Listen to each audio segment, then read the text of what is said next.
Hey everyone, how's it going? This is the Bald Metal Nerd coming at you finally, with a video about music, right? And that's because, well, the new Megadeth album just dropped a couple of days ago. I know I'm definitely not the first to review this, but with it being Megadeth, despite how busy I am with non-music related things, I have to take a moment to sit here and comment on this album, right? Uh, and of course, that's The Sick, the Dying, and the Dead. Now, I'm about to tell you where I feel this disc lies in Megadeth's discography, and take this. This is coming from a giant Megadeth fan. My favorite thrash album of all time probably is Rust in Peace. In fact, Rust in Peace is probably my number 2 metal album ever. I think the only one that tops it for me is Painkiller. Aside from that, I'd say it's probably my second favorite metal album. So keep that in mind.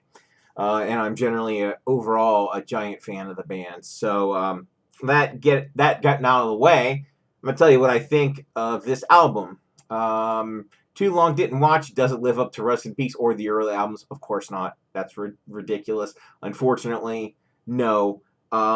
Is it even one of their better later day albums? No. It probably falls a bit below Dystopia, but we'll get into that as we get into it. So if you just want to start leaving hate comments or run away now, now's the time. Now, if you want to know what I actually think, we're going to talk about it.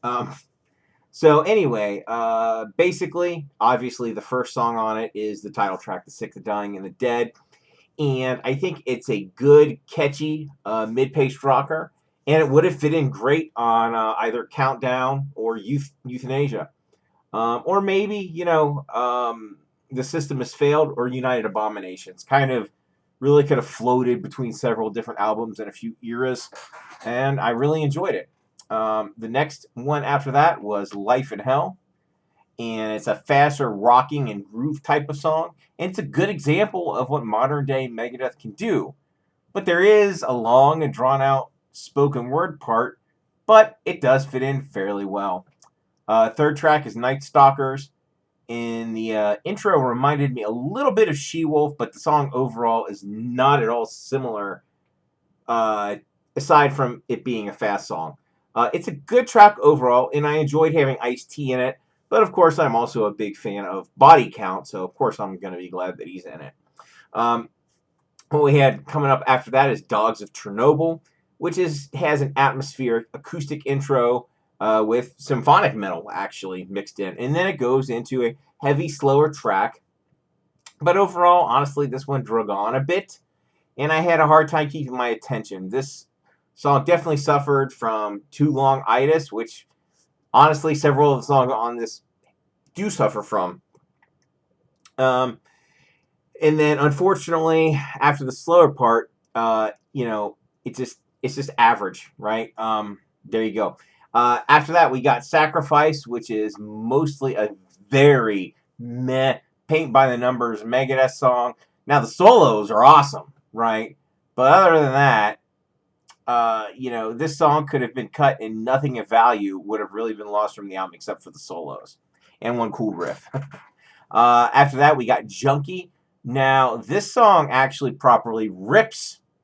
It may have fit in okay on So Far, So Good, So What, which is quite high praise.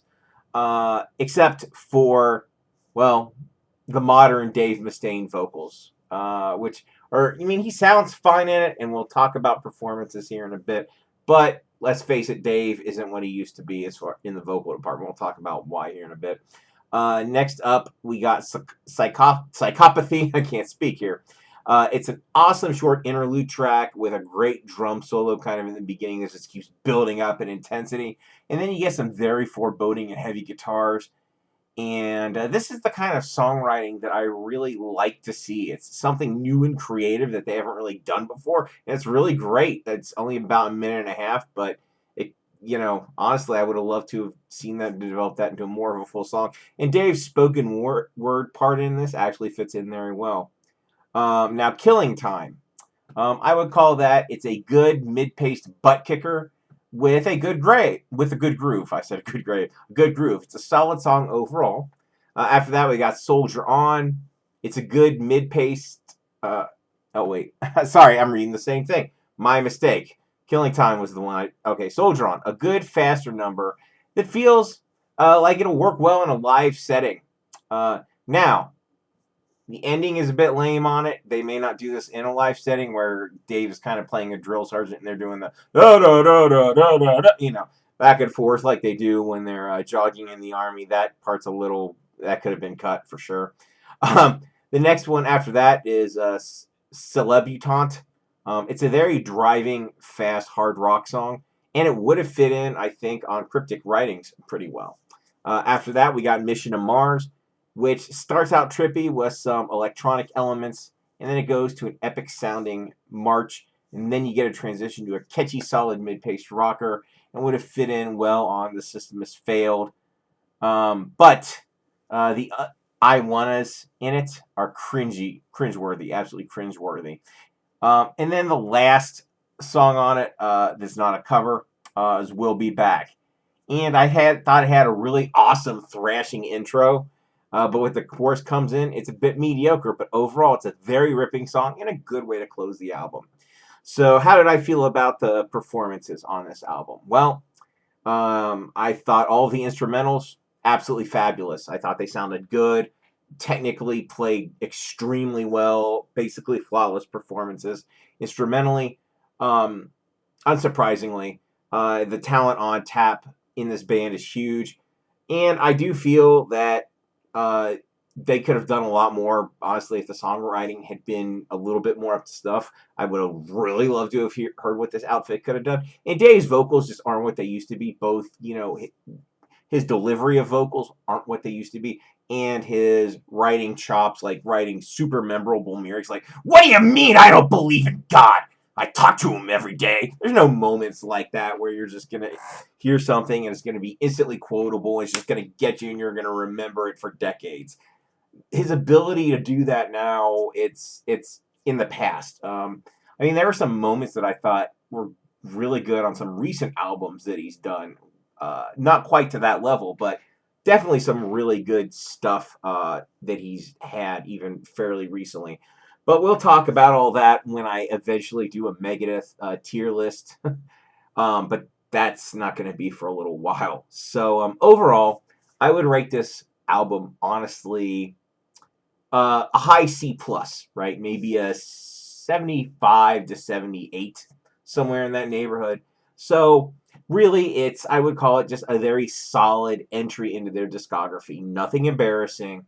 I guess a few embarrassing things. There's a few really high moments, a few just moments that elevate it pretty well, but there's just honestly a lot of just very mid-range to average Megadeth, right? Unfortunately, and it doesn't taint their legacy overall, but I don't feel it adds very much to it either. And that's just where I fall on this. It's a bit lower than Dystopia in my view. At least that's how I would rate it initially. I'd have to listen to kind of their entire discography to really rank it properly, but my initial feelings on it, slightly below Dystopia. So anyway, that is pretty much it. I hope you guys liked this. As always, live long and prosper, keep on rocking, and I'm going to see you guys pretty soon.